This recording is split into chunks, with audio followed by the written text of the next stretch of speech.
উপার্জন করতে শিখুন, অন্যথায় দেখবেন মূর্খ লোক এসে আপনাকে জ্ঞান দিচ্ছে। টাকাই একমাত্র পুরুষ মানুষের পারফিউম, যা পৃথিবীর সব কিছুকেই আকৃষ্ট করে। একজন মনীষী বলেছিলেন, ভালো সময় আসার জন্য অপেক্ষা করতে নেই, পরিশ্রম করতে হয়। তুমি যত দ্রুত পরিশ্রমী হয়ে উঠবে, তোমার ভালো দিনের সম্ভাবনা ততই ঘনিয়ে আসবে। আমরা এই জায়গাটাতেই পিছিয়ে যাই। আমাকে দিয়ে হচ্ছে না বলে আমি ডিপ্রেশনে চলে যাই। আপনাকে দিয়ে হবে না যতক্ষণ না আপনি পরিশ্রম করবেন।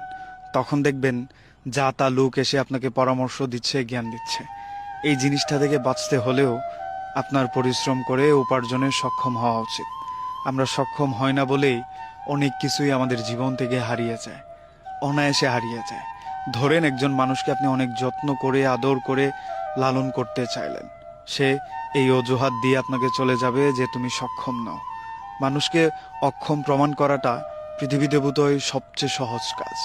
আপনি 4 বছর একটা জায়গায় একটা মানুষের পেছনে এফোর্ট দিলেন, সে সেইটাকে নজরদারিতে একেবারেই নেবে না।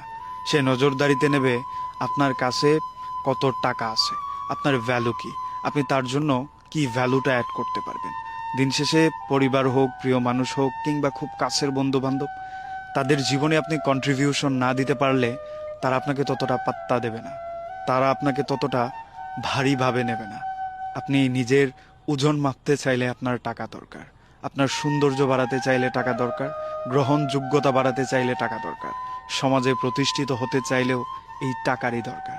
যাদের সাথে আপনি বড় হলেন তাদের কাছে প্রায়োরিটি লিস্টে প্রথম দিকে যাওয়ার জন্য হলেও টাকা দরকার। প্রিয় মানুষ যার জন্য আপনি আপনার শখের কেরিয়ার ছেড়ে দিলেন, তাকে নিজের করার জন্য টাকা দরকার। বাবা মার মুখে হাসি ফোটানোর জন্য টাকা দরকার। এন্ড অফ দ্য ডে টাকা ছাড়া একটা পুরুষের কোনো ভ্যালু নেই, সৌন্দর্য নেই, ভালো থাকারও কোনো উপায় নেই। তাই মোস্ট ইম্পর্টেন্ট থিং মানি। আপনার কাছে টাকা না থাকলে কেউ মূল্যায়ন করবে না।